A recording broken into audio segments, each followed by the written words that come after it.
Good evening and welcome to week 4 of our multifamily mastermind. And this week we're going to talk about the mind, the mental game of real estate, and how to change your mindset from a person that doesn't know a lot about real estate to being a millionaire, and then taking it to another level, being a multimillionaire and then a centimillionaire. And it's all about mindset. We're all humans. We all have 24 hours a day, but some of us just think differently. And changing your mindset is the most important thing. Tonight, the expert is going to be presenting my wife, Stacey Abella. So I'm going to scoot away and let her do this presentation. And then I may come back for the Q&A and answer everyone's questions. All right, so give us just a second. We're going to share a screen here. And I look forward to... And David makes a very good point that I remember there was a point in time when I was looking around thinking, gosh, the world seems to have changed so much. And there are people who seem to know what's going on and others who don't. And I seem to just not know what's going on.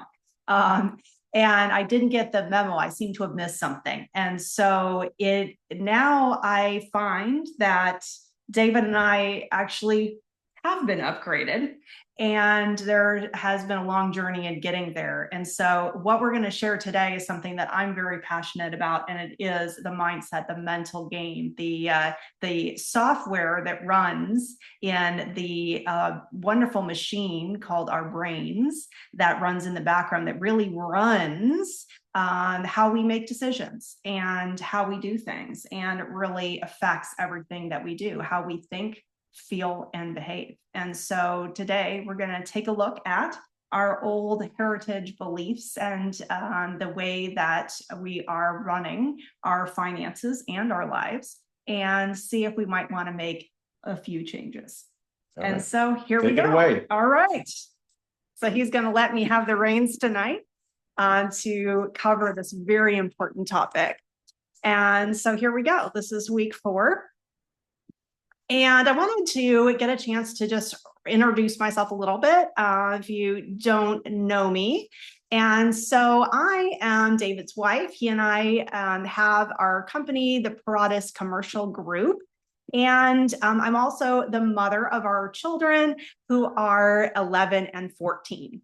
And I myself as well am a passive real estate investor. So the way that we normally work is that David looks at many, many deals, and he picks out just a few to review with me. And then he and I look at those in a lot of detail, and we decide our course of action from there. And what I find is that I'm a little bit more big picture oriented. I have a really different skill set. I've gotten an MBA. I've got, I think, a different point of view than what David does. He is very much a boots on the ground type of guy. He has been in the mortgage business as a solopreneur for many, many years. He had a larger business before the pandemic and all that happened. And so he knows all about how to run small businesses. And so I have more of the macro, he has the micro. And so together, I think we're a pretty good team, that when we are able to come to an agreement on what we're gonna do, what investments we're gonna invest in, then we come up with a good result. And so it's been a fun ride working together, he and I, and that's essentially the approach that we take. And so what I do typically is I use my 401k, my IRA from my corporate life. And so I use that as a passive investor to go ahead and invest in our deals passively. And then David, meanwhile, will be the active real estate investor and capital raiser. And he will then be working in that regard as a general partner in many of these deals. And so, as I mentioned, I have an MBA from the Thunderbird School of Global Management. I have 20 plus years in corporate, spent a few years as a territory sales manager in working out of Chicago, and also have about 17 plus years in the oil and gas industry, and where I worked in corporate finance and did a stint in innovation and HR. I'm also a best-selling author. I pursued that dream, launched my book in 2023. Very pleased to have achieved that lifelong dream. And I'm also a certified life coach, which is probably why David asked me to speak about this topic, because I have seen the rapid changes that can happen when you just have the right tools to be able to give people the opportunity to look outside themselves and see what's really going on, and to be able to do that and to then question, well, is this really what I want to believe? Is this really the choice I want to make? Or maybe if you see only one or two choices. I love it when many choices open up, and with a different way of thinking, because it opens up so much possibility and it can completely change people's lives. And so I'm very passionate about this. I've done a lot of personal growth as well on myself. And so I know how doing the inner work reflects out in the outer life, and you can really see it in everything that happens from there. All the thoughts, feelings, and behaviors all come from the inner work that you do. So I wanted to share again this disclaimer that we've been sharing. We're not trying to give you legal, tax, financial, or any other type of advice. You need to be able to seek your professional advisors to get that information that you need. Also, all investments have risks, as we know, and so you need to be able to do your due diligence. And we're giving you some really great tools that will help you to do that, but it ultimately that is your responsibility. And we don't guarantee, of course, we can't guarantee any investment returns or outcomes. We can just provide the best information that we have based on sources that we believe to be reliable. Some of this is my personal experience that I've had and things that I know have worked for us. And so we are sharing this all with you. Also, any financial projections, they're believed to be reasonable, but they're based upon assumptions. And in addition, nothing in this document was reviewed or approved by the SEC. So now moving on.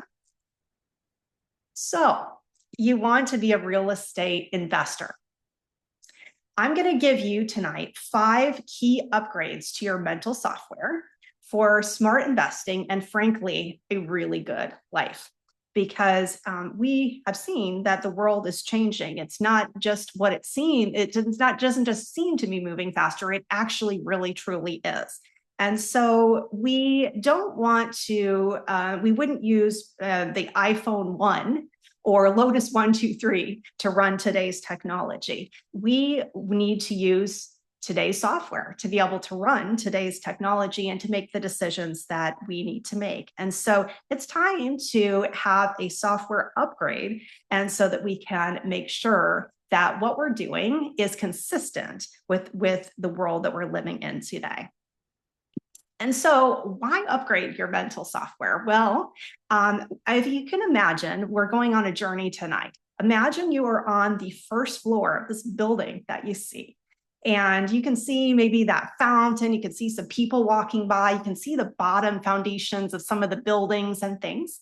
But what I invite you to do with me is I invite you to come along with me into the elevator. And let's push the button to the penthouse. And maybe we can get a heart-shaped latte like that and take a look over at the panorama. And I know that we'll see that the view is so much different up here at the top. Maybe there's just not a few buildings. Maybe in the distance there are some mountains, or maybe an ocean. Maybe there's some different and unexpected things that we never thought we would see. But we only can get that by taking the elevator up to that top floor and looking out. And so that is what I invite you to go along with me to see today. In the words of Albert Einstein, you cannot solve a problem with the same mind that created it. And so we're here to upgrade our minds tonight. Another quote that I really love from Albert Einstein, one of my absolute favorites, is he says, "Make everything as simple as possible, not simpler." So I took that advice to heart in the way that I approach today. And what we have is we have 5 upgrades. And we'll talk about each one. I'll give you some big picture information. I'll give you a strategy in which to follow that, as well as a quote from someone who's contributed to my gathering of this information. And so the mindset shift number 1 that I'd like you to invite you to consider today is that the fundamentals are timeless. The idea that maybe your parents and grandparents gave you that, well, who knows what might happen to the bank, so you better put your money in under your mattress. Well, that still holds today in that we do want to hold hard assets that are not just on a computer screen that we have no idea if they're really there or will be there tomorrow. We still want to have that, but the way we go about it is different. So you might see, so that's why I say, but the rules of the game have changed. So if you take a look at this $1, there's a little statement underneath here that says it's payable in silver on demand. So when your relatives have told you, well, you better keep some money under the mattress. You better hold on to some assets, have some gold. If anybody ever told you that, well, that is still maybe a good approach. But after 1971, when the U.S. went off the gold standard, then things changed a lot. And so what was a hard asset no longer is. And so the fundamentals are the same. But what has happened is now you can create money out of thin air. And those who say you can't are typically probably the ones who do. Think of the government and the trillions of dollars that the government prints. Think about banks loaning to startups that, the revenue is not there yet, but it may be in the future. Think about Amazon. I was looking at their market capitalization, and it was showing as $1.83 trillion. Amazing. But they were founded in 1994 and first turned a profit in the fourth quarter of 2001. And since then, look at that, less than 25 years, 1.83 trillion. That money came out of thin air. Think about the GDP. In 2025, I looked up the GDP at $115 trillion. But do you know what the GDP was in the year 2000, 25 years ago? 33.86. So it's now 3 times what it was, more than 3 times what it was in 25 years. Where did that money come from? It came out of thin air. And it may seem a little scary that there's no floor to what could happen, but there's also no ceiling either. And so that's what I like to focus on, because there is total abundance if we can just think in a little bit of a different way, reframe the way we think. We used to talk about, I remember in economics, about a zero-sum game, that one person wins and the other loses. If you buy from one person, then another person loses the business. Well, it's not so much like that anymore, because there is abundance for all. The rules of the game have changed. Think about investing in a multifamily apartment complex. Think about adding value to the tenants. And if you do that, say that you save them some time by offering other amenities so they don't have to run around town with their dry cleaning, their laundry and all that stuff. And you provide a nice gym for them, and you provide community events and things like that. You provide all kinds of extra things that makes those residents feel really happy about being there, happy about their lives and proud of where they live. Well, then those same people are going to be spending more money on those amenities. And if you need to raise their rent, they're probably going to pay the higher rent. They're probably going to stay. And maybe even because they're doing so well they have such a great environment at home, they might get a raise at work and then have more disposable income to be able to invest in other things and to be able to to be able to take advantage of more amenities. And so it really is true that we live in a world of abundance and you can create money out of thin air. The world has changed. The rules of the game have changed. And so we need to think differently.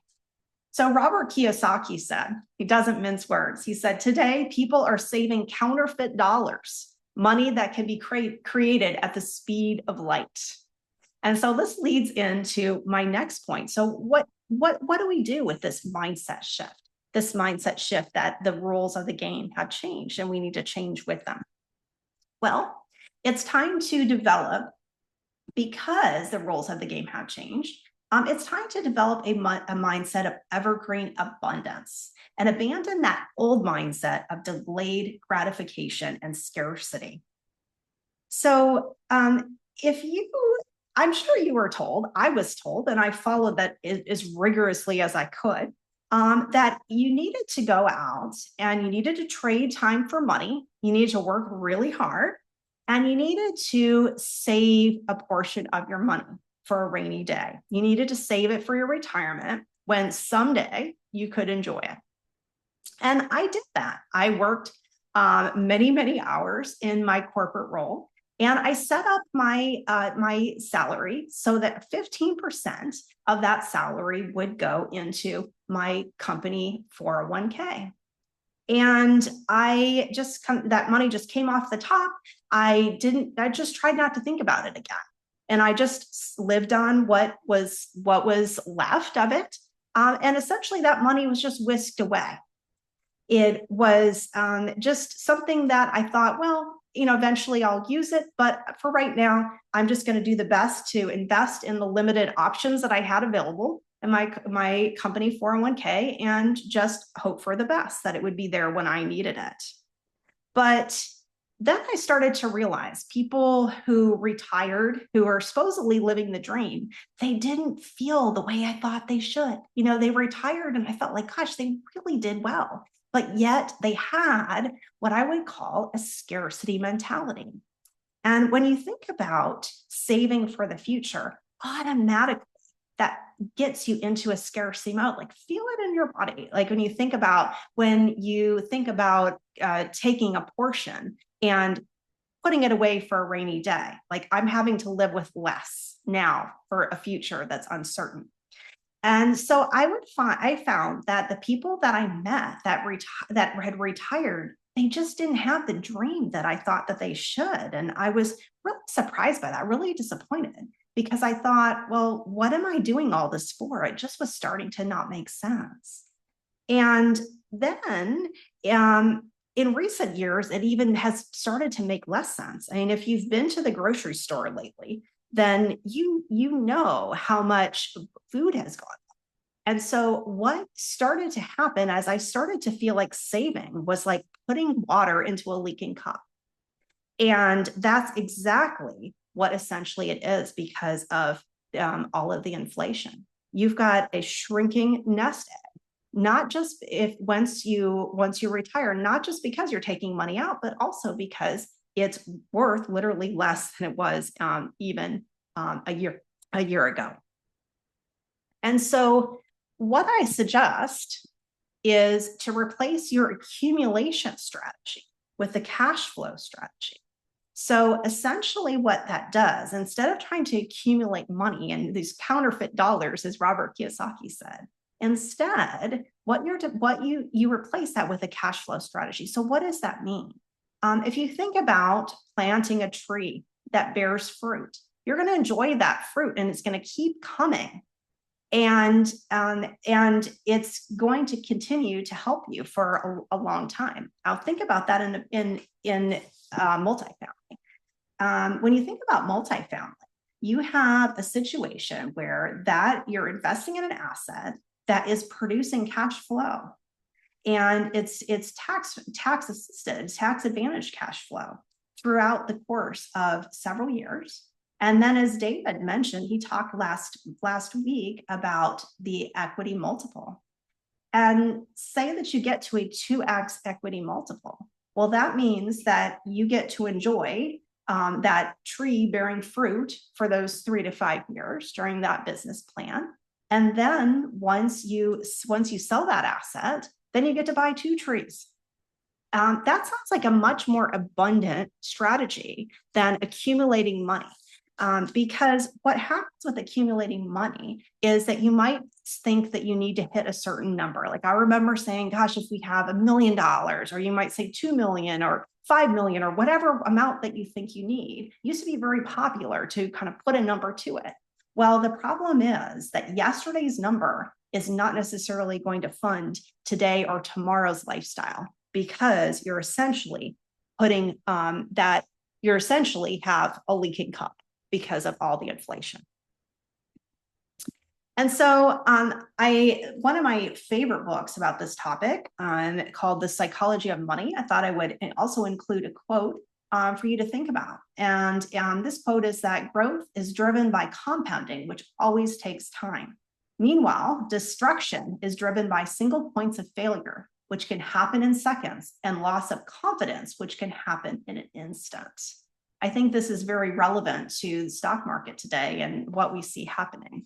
And the problem is, if you invest in stocks, you don't necessarily know what's driving them, whether they're up, whether they're down. You're not in control. So it's time to get in the driver's seat, develop a cash flow strategy, and move with that instead. So mindset shift number 3 is to use a compass, not a map. So this is a philosophy that was pioneered by the tech companies that are doing extremely well, able to move very, very fast. And I was thinking, how in the world are they doing this? And when I joined the innovation team, that's when at work, that's when I started to realize this is how they do it. So what does this mean? Use a compass, not a map. Well, you go in a direction, but you're not tied to the specific details. You don't have such tunnel vision that you have to go in one path. You're constantly able to pivot like a GPS and just simply recalculate, because you know where you're going, but you don't have all these cumbersome details around it, because the world is changing just too fast to be able to do that. So when I was a kid, we used to take road trips, and we would use the AAA.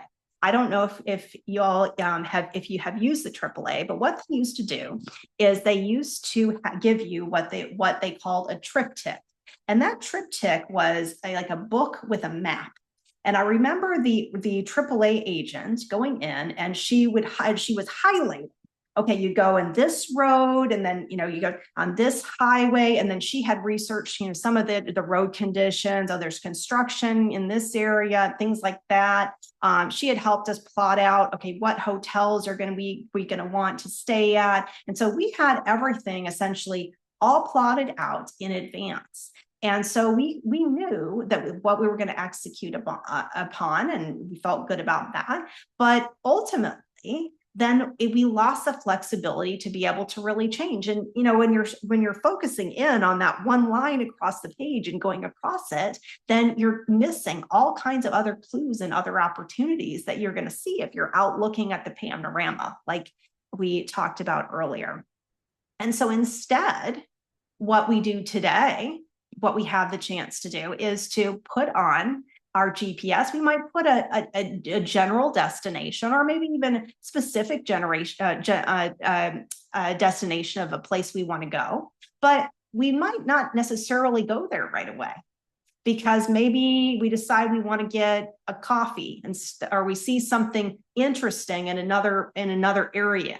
And so we change the destination, still going kind of in that same direction toward our true north, so to speak. But we're going in essentially not that specific place that we were originally putting in our GPS. And so what that allows us to do is it allows us to make changes. I made that example earlier of just zeroing in on a number, saying like, hey, we need to be doing this specific thing. This is how life exactly should be, and planning all that in advance. The world just doesn't work that way. So now what we have the opportunity to do is to take advantage of the abundance that we have available to us, take advantage of all the possibilities that are available from new technology, from knowing about these private investments that we can now make. And having those types of opportunities, we can actually do that now by knowing what direction we want to head, but not being encumbered by having to do things the old way. So there's an example that Tony Robbins gives that has been really helpful to me. He talks about a blueprint. And he talks about how we oftentimes we have this blueprint of what our lives should look like. And oftentimes that blueprint was established when we were kids, like a long time ago, when we didn't know all the things that we know now, when we just kind of put together, well, what should our life look like? Would we get married? We have children? What our jobs look like? What kind of investing, what we do? We think of all these things. And then what we do is we spend our lives trying to fit what's happening into that blueprint. And then we end up disappointed because life never is going to happen like a blueprint. Our lives are not like building a building. They're just not that predictable. And so what this allows us to do instead is to be able to establish a direction, to say, hey, these are the things I stand for. These are a few things that I really want. This is what's really important to me. And to be able to live life accordingly, to be able to go in a direction, in the direction of your true north, but not to have all those, not to have all those details, to look at that blueprint and say, is that really what I want? Is it even really relevant anymore? Haven't the rules of the game changed? And chances are you're going to see that things are much different than what you originally expected. And so here's my advice. The world is changing too fast to be able to plan out every step. Know what direction you're going and be willing to recalculate like a GPS. And another thing that has been helpful is to realize that these stars will never exactly align. You'll never be totally confident or totally sure of the direction you're going necessarily. But as you start to walk on the way appears. It's amazing how that happens. Take one step and you're going to get so much information and you're going to see what direction that you want to head. There's also an African proverb that says, when you pray, move your feet. And so I am asking you tonight to start to move your feet. So mindset shift number 4, the magic is in the elimination. So it took me a long time to learn this lesson because I really bought into society's way of thinking that you need to do more and more. You need to have all these different things on your resume, on your to-do list, and you have to take care of them all. But what I realized that is the magic is actually in the simplification. So Thomas Edison, late in his career, in his 60s, his half of his lab burned completely down. And instead of lamenting that, well, he might have initially for a little bit, but when he stepped back and realized, then what he said was, thank goodness all our mistakes were burned up. Now we can start fresh again. And so oftentimes it's good to just start fresh instead of bringing the past continually into the present. It's time to start fresh and to really look at, hey, what do I really want? What do I not want? And to have a good think about that. And so here's the question that oftentimes we don't ask. What don't you want? It's good to know what you do want, but oftentimes it's really even more helpful to think about what you don't want. I know some of the things that I don't want. I don't want to have regrets. I don't want to have to think at the end of my life about opportunities I didn't take or time I didn't spend with my family. I don't want to have a retirement that when I finally reach it, then maybe I'm too unhealthy to be able to actually enjoy it. And that was certainly the path that I was headed on several years ago, before I changed the course of my life. When it comes to investing, I know that we do not want to be invested in assets that are on the other side of the world or even on the other side of the country, because we know this market in the Houston area and in Texas. And so we want to be invested here because we know it. We don't want to work with brand new operators that don't have a track record. That's another thing that we don't want. And so once you start putting together a list of the things that you don't want, then what that starts to do is it gives you a very powerful list of just a small amount of things that allow you to focus. It's kind of like the 80-20 rule, which is so powerful. You think about if you've got 10 opportunities that are coming your way, 10 impossible investments. Well, if you can, with the 80-20 rule, eliminate 80% of those 10, so you're now down to 2, then you can spend so much more time focusing on the 2 that really do meet your buy box, that do meet your criteria. And I know in the past I would have thought, oh, I've got to look at all these 10, like I have to use that approach. Well, guess what? You don't have time. In today's world, you don't have time to look at 10. And even if you did, you wouldn't want to, because what it does is it distracts you. It distracts your focus. I attended a conference by Robin Sharma some years ago, and he told us that people can only focus for about 5 hours a day. Like the human brain is only wired to really, truly focus for about 5 hours a day. And I thought, wow, that's not very long. But then I thought about it, and it's, yeah, actually, how many hours a day do we truly focus on something? And we only have so much capacity for that. And so what happens is unless we have a method of purposefully eliminating, then we simply can't do our due diligence on everything. When Michelangelo was asked how he carved the statue of David, he answered, "It's simple.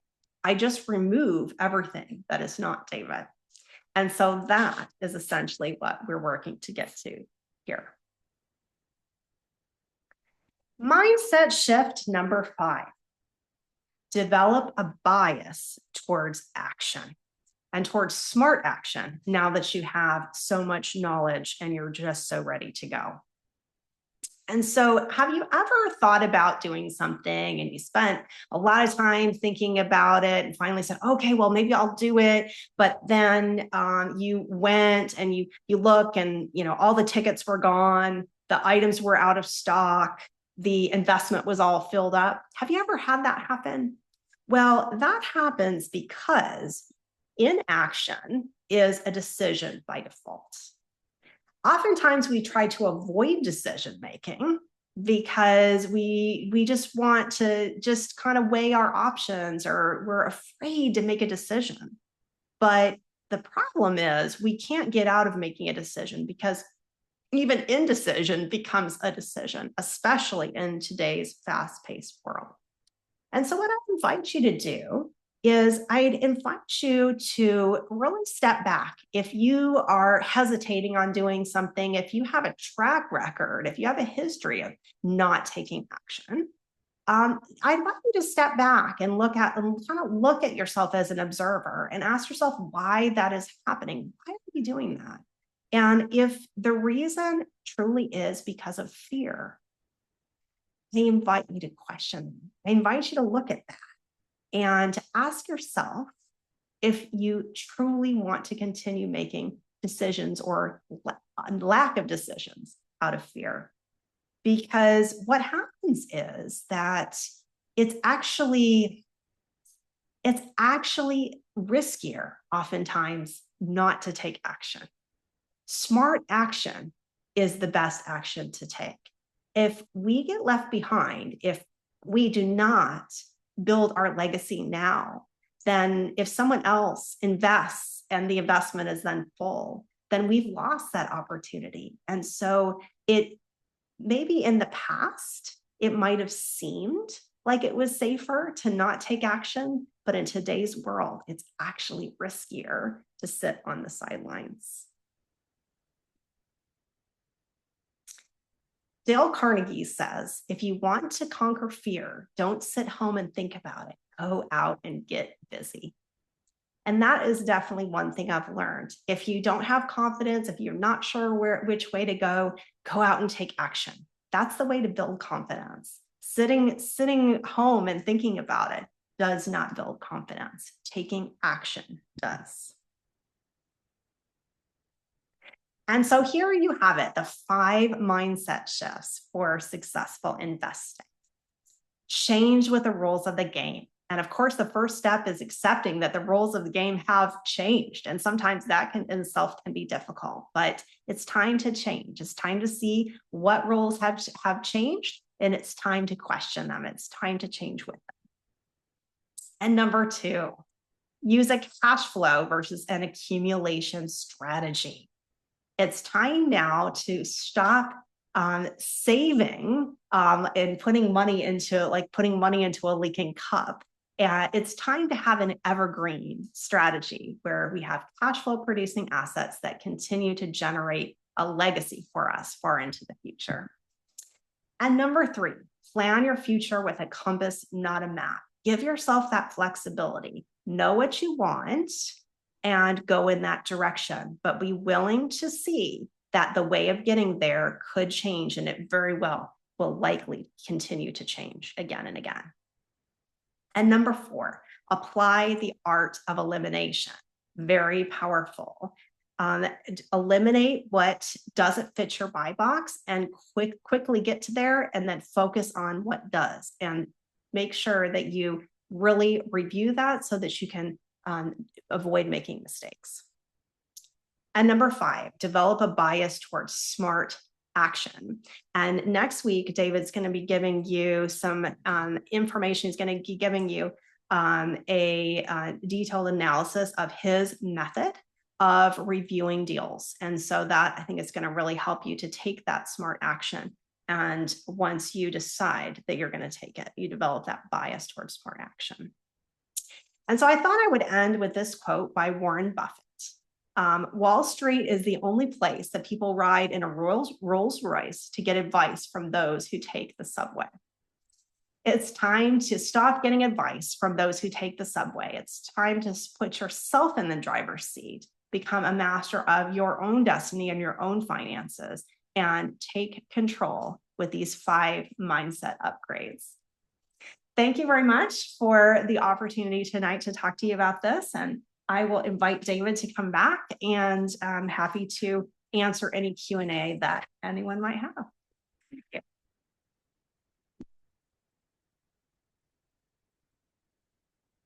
So feel free, if you have any questions, go ahead and put them in the chat. Yes. Q&A. Oh, all right, we got that. Chat's disabled. So if you have questions, put them in the Q&A. Q&A, sorry. Right now, so it's fine. See, we pivoted. It's fine. Yeah, we pivoted. So on the webinars, it's a little harder to get chat going. It goes better on the regular ones. So if you have a questions, type in the Q&A. So I'm going to give real quick, while I'm waiting for questions, like my top 3 mindset changes, just really quick, like in 60 seconds. So the first one is the Warren Buffett rule about, basically in investments, don't lose money. That's the first rule. And then he said the second rule is to reread the first. So your yep. Focus needs to be on not losing money, on avoiding losses. And I think in real estate, if you can avoid losses, you're gonna do really, really well. That's the most important thing. We're going to talk about that again in session 5. The second thing is to change your mindset about what $1 million is. So really wealthy people, I know, to them, like $1 million is nothing. Now, it doesn't mean you need to go, you don't want to be a wasteful person. You want to be a frugal person and not waste money, but you've got to change your mindset where you think $1 million is a lot of money. I don't think most people on the lifestyles they live today can retire on $1 million. It's very, very difficult. So change that mindset that $1 million basically is a lot of money. Think it's just like a start. That's just like the first stepping stone I'm getting to. And then the third one is that all money is debt. Okay, so wherever money comes from, since 1971, it's all debt. So if you go to the bank and borrow money, you're getting debt. If you're holding $20 bills, it's debt that the government issued. So all money is debt. And everyone on this call, and in fact, everyone that has a bank account is already a passive investor. You just didn't know it. I mean, as soon as you go put the money in the bank, they immediately loan it out to other people to go out and buy real estate or buy businesses or whatever. And most people don't realize that when you give the bank money, it is not an asset for the bank. It's a liability for the bank. They have to pay you back when you ask for the money back. But on their balance sheet, it's not considered an asset. It's a liability. They owe you the money back if you ask for it. So a lot of people don't really understand that. Assets are loans to them. So you would think the loan would be kind of a liability, but actually to them, the loan is an asset. So the bank balance sheet is kind of the opposite, or it's kind of backwards from what most people would think. And if you don't believe me, ask anyone who works for a bank. They'll tell you the same thing. Okay, so I'm seeing if there's any questions. We must have really knocked it out of the park tonight. There's not a lot of questions. I'm going to wait a few more minutes to see if there are any, but your mindset shift is the most important thing. And the thing I love about real estate is it forces the mindset shift. It brings you along on a journey. And I mean, my wife, I think, would testify. I'm a very different person I was 3 years ago since I got in real estate. I had to change quite a bit. I had to do some different things. I had to have some mindset changes. I had to go in and kind of become a different person. And I'm still evolving every day. But especially if you're going to be active in real estate, it kind of forces you to be a different person. But I think even as a passive investor, there's a lot of growth involved. And that's like one of the most exciting things about it is an opportunity for you to become a better person or to, reinvent yourself. I didn't really get into real estate until my mid 50s. So I'm kind of trying to be like Ray Kroc here, just doing something different. Okay, I've got a question. Expand upon how time is moving faster today than 10 years ago. Okay, do you want to answer this question, or I've got an answer, but I want to give it both. Yeah, sure. I mean, I guess technically time is moving the same pace, but what you can do with your time is moving much faster. And you think about AI and the speed of information going around the world.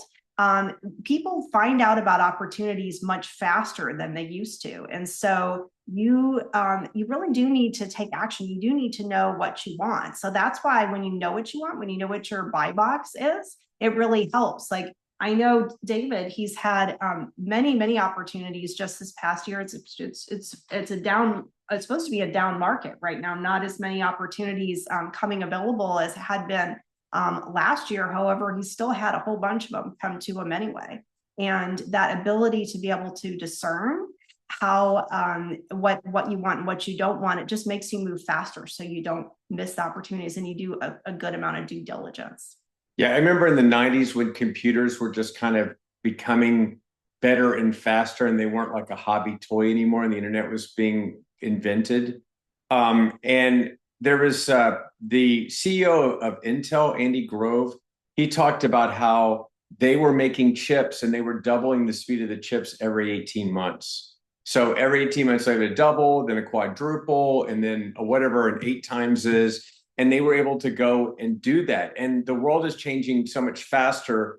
I'm a person that half my life was before the internet really took hold, and the second half is after. And you have obviously the internet was a massive change that changed the world more than anything since possibly the printing press or the Industrial Revolution. I mean, it was something in our lifetime that was an amazing thing. And then when we got phones, we got the computer and the internet in a handheld way where it's always with us. So it's with us all the time. And the phone can be a massive distraction, a terrible thing, or it can be an amazing tool depending on the way you use it. So that was a massive change, probably in some ways as much as the internet. It really made the internet into a huge tool where everybody is really online and on the internet all the time now. Whereas before, like you went to work and you were on your computer, maybe and you're using the internet, and then you left and you weren't using the internet. When you called on your phone, you were talking. Now you're connected all the time, for better or for worse. And then now you have AI coming in. So this is going to be these things that basically change. So the next 10 years is going to be the same change as you saw with the phone, with the internet. Another question, can you elaborate on the experiences you had as a passive investor and a GP in real estate deals? So you want to go through passives first or? Well, I mean, I guess maybe, I mean, I don't know if it's like the example of how we approach it, because we typically on every deal, I'll be a passive investor and he'll be an active investor. Right. And we have four deals right now where we are strictly passives, where I'm not a GP. So basically, it's a little bit different.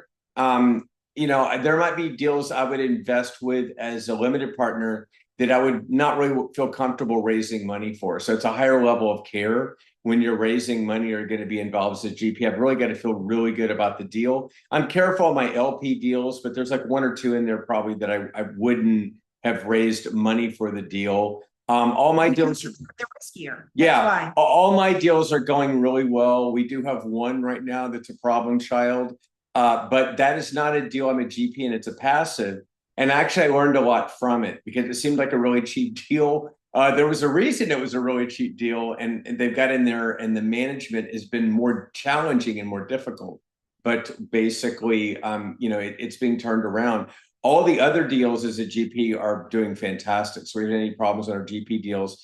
And my early experiences in LP have allowed me to refine my, what I look at to look at a deal. And it's also, I know what it's like to be a passive investor, and I've been on the other side. So I think it's made my investor relations a lot better because I know what it's like to, have a hurricane in Houston and not know what's going on with the property, was it damaged or not. So I've been on the other side as far as being a passive investor. And actually, I prefer being a passive. As soon as we hit a point where we can be a passive on everything, we will do that. Next question. I've read many books. For to truly succeed in life, you must take failure in life in order to get to the next level. Obviously, you can learn from other people's failures, but your own failures push you to the next level. How do you feel about that? Yes, 100%.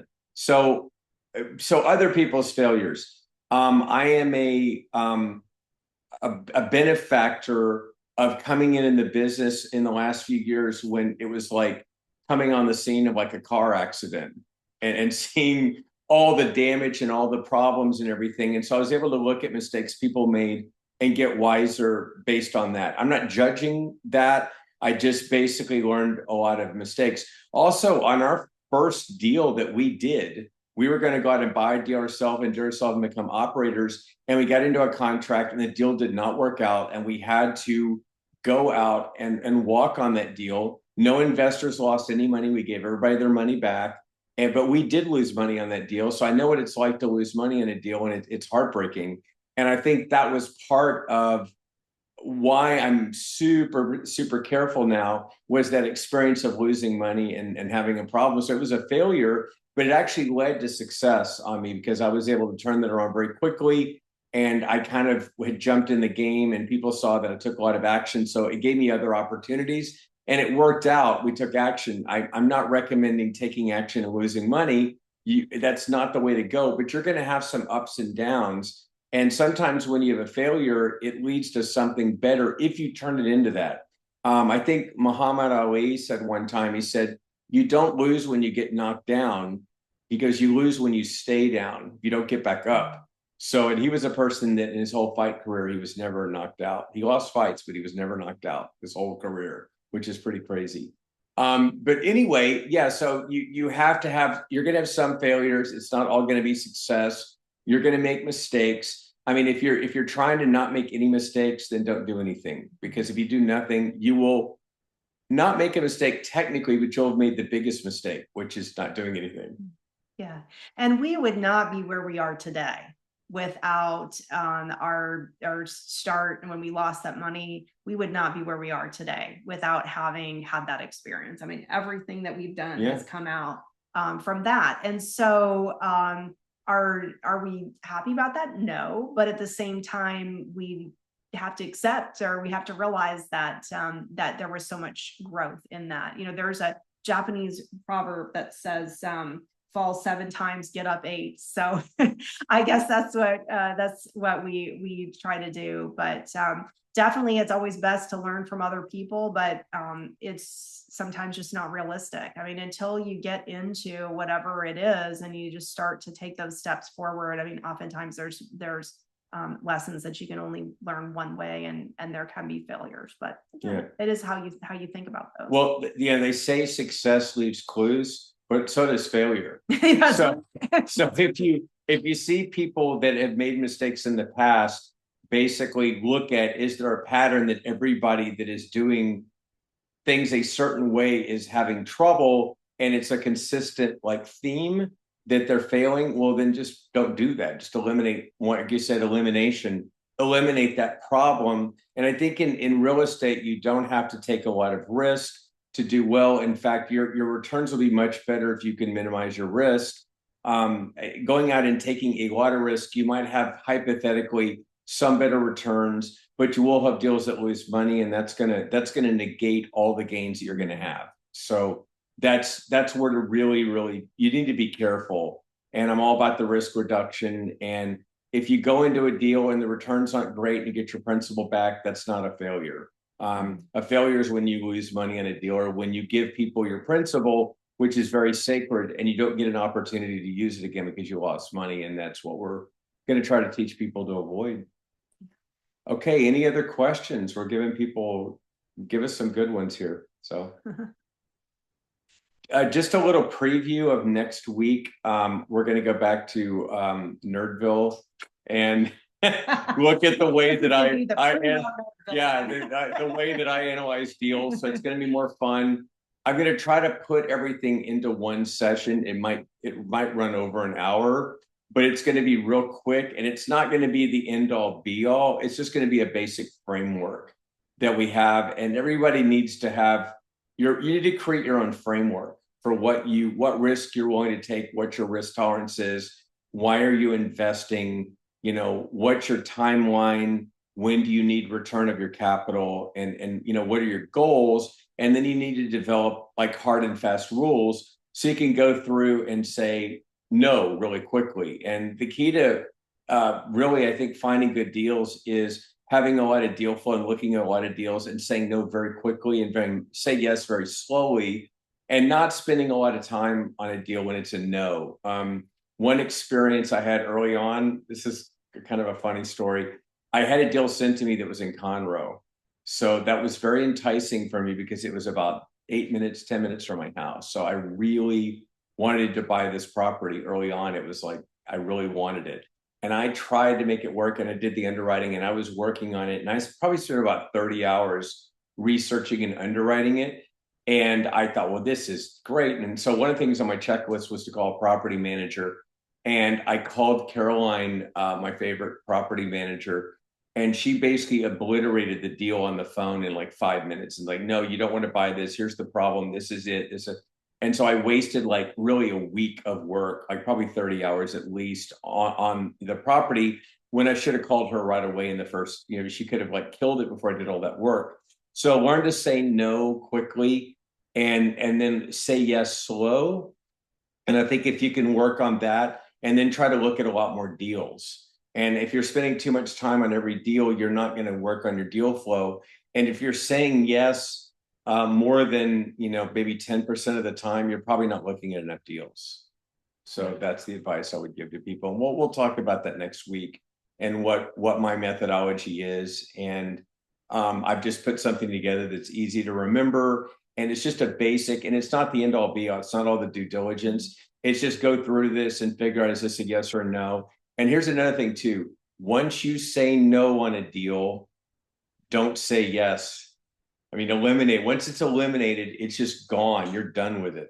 Because what'll happen is, oh, well, the deal got better and this happened. And if you really like the property, you can get kind of sucked back in. But if it doesn't fit your principles, just say no. I mean, it's like something that if it doesn't fit your buy box and your principles, learn how to say no and let it go, and learn how to be unemotional about the deal and unemotional about the sponsors and in the market for that. You're looking for a deal that fits certain boxes, but then when you do it, you can pull the trigger and, oh, also give some secrets on deal timing too, and when to pull the trigger and why. Basically, sometimes there's a good reason to wait sometimes. And if you're not finding the right deal, like for instance, this year, I really want to do something the first quarter, but I mean, we just didn't find the right deal, so we had to wait.